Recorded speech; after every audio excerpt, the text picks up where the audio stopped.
రూపాయి బిళ్ళకి చెక్కా బొమ్మ ఉన్నట్టు ఈ అల్కుత్ మాల్కి కూడా రెండు ఫేస్లు ఉన్నాయి.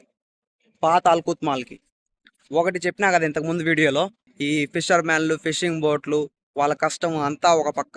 ఇంకొక పక్కకు వచ్చేసరికి చూడండి, లగ్జరీ బోట్లు, మంచిగా ఎంజాయ్ చేసేదానికి మంచి మంచి బోట్లు చూస్తున్నారా ఎట్టున్నాయో, ఎంత లగ్జరీగా ఉన్నాయో. బయట నుంచే ఎట్టుంటే ఇంక లోపల ఎట్టుంటుందో ఒక్కసారి ఊహించుకోండి. ఈ బోట్లన్నీ ఏం బాడుకిచ్చేటి అవి ఇవి కాదు, ఇవన్నీ ఓన్ బోట్స్ అనమాట. కోయట్ వాళ్ళకి ఒక్కొక్కటి 1-2 కోట్లు ఉంటుంది. 1 కోటి రూపాయలు తక్కువ బోటే ఉండదు. వేరే కోయట్ వాళ్ళు చెప్తే విన్నా, ఈ బోట్లో లోపల ఇంట్లో బెడ్రూమ్ కంటే ఈ బెడ్రూమే బాగుంటుందంట, అంత లగ్జరీగా ఉంటుందంట. ఇంకా అంత డబ్బులు పెట్టినప్పుడు ఆ మాత్రం వండుకుంటే ఇంకా ఆ బోట్ కొండం దేనికి? సైడ్ నుంచి చూడండి పడవ ఎంత ఉన్నదో. ఆ బ్లూ కలర్ది అయితే నాకు భలే నచ్చింది.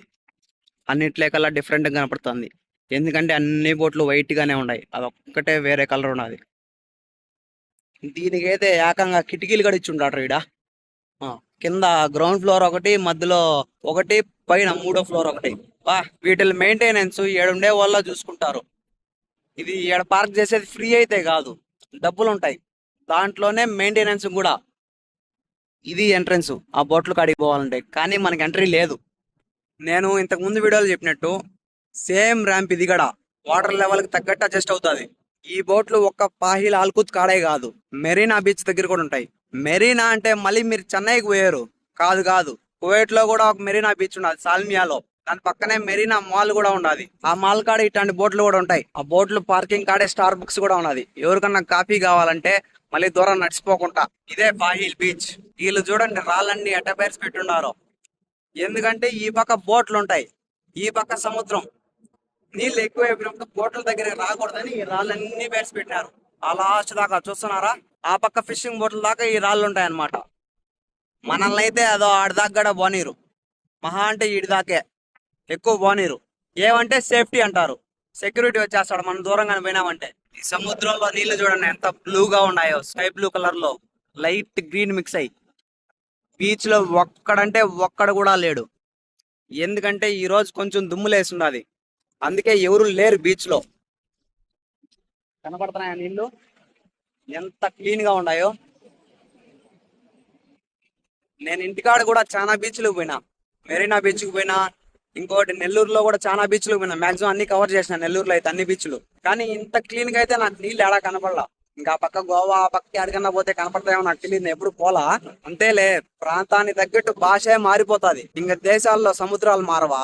ఈ మధ్య న్యూస్లో కూడా బాగా వినుంటారు, పర్షియన్ గల్ఫ్ అని ఇరాన్ దగ్గర. ఇరాన్ వచ్చి అది బ్లాక్ చేస్తాము అని కొన్ని రోజులు బెదిరించింది, అది వచ్చేసి దీంతోనే కనెక్ట్ అయి ఉంటుంది అనమాట.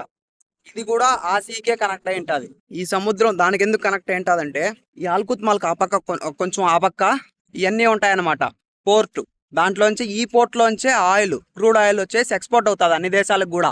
కువైట్ లో చాలా దగ్గర ఆయిల్ దొరుకుతుంది, కానీ ఇక్కడ పాహిల్ దగ్గర ఉండే దాంట్లోనే ఎక్కువ దొరుకుతుంది అనమాట. అది కూడా చూపిస్తామండి. ఇప్పుడు నేను నడిచేది పాత ఆల్కుత్ లో అనమాట. ఇది ఇంకొక రోజు ఫుల్ వీడియో చేస్తా.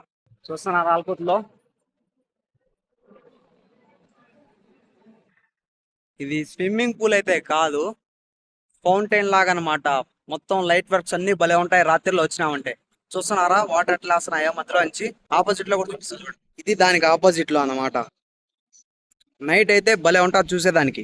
నేను ఒక రోజు ఈ ఆల్కుత్ మొత్తం కవర్ చేస్తా ఒక వీడియోలో, ఫుల్ వీడియోలో. మీకు పార్కింగ్ లో పెద్ద పెద్ద బోట్లు చూపించినా కదా, అయిగాని వాళ్ళ ఇళ్ళకి ఎత్తుకొని పోవాలంటే ఇదో ఈడికి వస్తారనమాట తిరుక్కొని. ఆ రాళ్ళు కనపడుతున్నాయి కదా, దాని చుట్టూ తిరుక్కొని ఇడికి వస్తారు. ఈ నుంచి బండ్లు కట్టుకొని లాక్కొని పోతారు. పెద్ద పెద్ద ట్యాంకులు కనపడుతున్నాయి కదా, అది మొత్తం ఆయిల్ వెల్స్ అనమాట. మనల్ని అది దాటి ఆ పక్కకు పోనీరు, ఆ పక్కకు పోయింటే ఇంకా క్లారిటీగా చూపించుంటా. ఇక్కడ కనపడుతుంది మీకు, ఒక నిమిషం చూపిస్తానండి. అదిగో ఆడ దూరంగా కనపడుతుంది కదా, అదే అనమాట పోర్టు.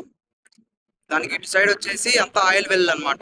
ఆ నుంచి క్రూడ్ అంతా తీసి ఈ నుంచి ఎక్స్పోర్ట్ చేస్తారు అన్ని దేశాలకి. నేనైతే అక్కడ దాకా పోదామని ట్రై చేసిన, కానీ సెక్యూరిటీ వచ్చి నా జాబ్ పోతాది, నన్ను తిడతారు, అందుకే పంపిలేను, సారీ అని చెప్పినాడు.